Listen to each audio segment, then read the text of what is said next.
Existem alguns pensamentos que aprendi ao decorrer da leitura do Príncipe de Maquiavel. Apesar de ser um livro bastante antigo, é um livro que contém bastante ensinamento sobre política e principalmente sobre como lidar com certas situações e certas adversidades. E uma das conclusões que cheguei com a leitura do livro, eu tentei sintetizar em um pensamento. O líder sábio deve observar e nunca nos tempos de paz permanecer ocioso, mas com habilidade adquirir conhecimentos úteis para as adversidades, para quando a fortuna mudar, o mesmo se encontre pronto para encarar qualquer adversidade que se apresente. Ou seja, é normal, é comum que as pessoas se acomodem quando está passando por uma fase boa, quando está no seu melhor momento, quando está passando por situações que não são ruins. Porém, nesse momento, nesse período que você se encontrar em uma fase boa, geralmente é o período que a pessoa relaxa. Geralmente é um período que a pessoa se permite relaxar e não pensar tanto em problemas. Porém, esse é o melhor momento, esse é o melhor período para que você refine suas habilidades, para que você refine seus pensamentos, para que você monte as estratégias. Porque quando você deixa para fazer as coisas em cima da hora, quando você deixa para elaborar estratégias, para elaborar caminhos, para pensar no que fazer quando já está no meio de uma adversidade, é muito problemático, porque é necessário fazer tudo muito rápido. Mas quando você começa a pensar nas coisas já antes, quando você começa a pensar nos possíveis problemas antes de que esses problemas aconteçam, fica muito mais simples resolver porque já está tudo preparado. É a mesma coisa de, por exemplo, você deixar para estudar para a prova em cima da hora em vez de estudar antes. Se você estuda para a prova antes, quando chega na prova você fica mais relaxado, porque você já sabe o assunto. E a prova parece ser fácil, mas na verdade é você que estava preparado, não a prova que era fácil. Por isso que o líder sábio deve observar e nunca no tempo de paz permanecer ocioso.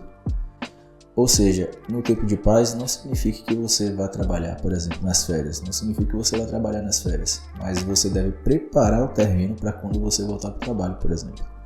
Para você não voltar com aquele baque, para você não voltar já sabendo que vai ser difícil. Não, você se prepara antes, uma semana antes de voltar, e para que quando você volte as coisas sejam mais fáceis. Essa parte de adquirir conhecimentos úteis para as diversidades é justamente sobre isso. É você estar sempre preparado, para você estar sempre pronto, você não ser pego desprevenido, para você não ser pego de surpresa. Porque sempre que a gente tenta prever determinados acontecimentos, determinados eventos, e a gente se prepara antes, quando o evento acontece, fica mais fácil resolver. E ele fala aqui, que é uma parte que eu acho muito interessante, que quando a fortuna mudar, que ele considera a fortuna uma deusa, que é a deusa da sorte, né? A deusa do acaso. E ela meio que controla quando ela quer, quando a sorte aparece ou quando a sorte some. E a fortuna, que ela tem que ser conquistada, e como ela é conquistada através da virtude, através de atos virtuosos, ele considera que essa preparação nos tempos de paz é uma atitude virtuosa. Por quê? Você não fica dependente da fortuna, você não fica dependente de estar sempre ali dependendo do acaso, você não fica dependendo das mudanças do mundo, você não fica dependendo do que ocorrer. Você está sempre pronto, você está sempre preparado. Por quê? Porque você pensou antes, você preveniu antes e você conseguiu, de certa forma, antever a mudança da fortuna. E quando a fortuna muda, seja para o bem ou para mal, estar preparado é sempre bom.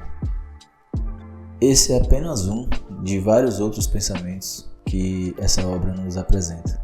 Além de ser um livro bastante interessante, é um livro que nos traz muitas reflexões acerca do mundo, acerca da vida, acerca de como lidar com as pessoas, com as relações, principalmente em situações de estresse ou situações que exigem bastante estratégia, bastante pensamento, cuidado, e também em situações de trabalho, essas coisas.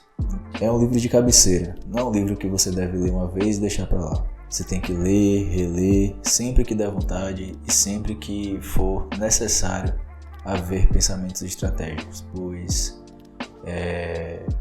te traz virtudes e faz com que a fortuna seja um pouco mais singela, seja um pouco mais delicada e gentil conosco. Então é isso. Obrigado por assistir e até o próximo vídeo.